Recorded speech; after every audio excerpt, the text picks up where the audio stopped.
இந்த ஒரு விஷயத்த என்னோட வாழ்க்கையில நான் பண்ண ஆரம்பிச்சதுக்கப்புறம், என்னோட வாழ்க்கையில அவ்ளோ சேஞ்சஸ். என்னோட எனர்ஜி லெவல்ஸ் பெட்டர் ஆச்சு. ஹார்ட் ஹெல்த் இம்ப்ரூவ் ஆகும். மெமரி பவர் இன்க்ரீஸ் ஆகும். பிரெயின் ரொம்ப ஆக்டிவா மாறும். ரொம்ப முக்கியம் இம்யூனிட்டி நல்லா டெவலப் ஆகும். என்னன்னு பார்க்குறீங்களா? Gratitude practice. கிராட்டிட்யூட் பிராக்டிஸ்ங்கிறது ஒண்ணுமே இல்லைங்க. டெய்லி ஒரு 10 நிமிஷம் டைம் ஸ்பெண்ட் பண்ணி, அன்னைக்கு நடந்த விஷயங்கள்ல எதுக்கு நீங்க ரொம்ப தேங்க்ஃபுல்லா இருக்கீங்க அப்படிங்கிறத நோட் பண்ணுங்க. இது நீங்க உங்க மனசுலயே தேங்க் யூ சொல்லலாம். பட் ப்ரிஃபரபிளி இதுக்குன்னு ஒரு டைரி, ஒரு ஜர்னல் எடுத்து வச்சு, அதுல டெய்லி ஒரு 5ஓ 6 விஷயம் எதுக்கு நீங்க தேங்க்ஃபுல்லா இருக்கீங்கங்கிறத எழுதலாம்.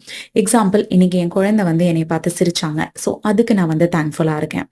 இன்னைக்கு ரொம்ப நாள் கழிச்சு என் ஃப்ரெண்ட் கூட நான் ஃபோன்ல பேசினேன். அதுக்கு நான் ரொம்ப ஹாப்பியா, தேங்க்ஃபுல்லா இருக்கேன்.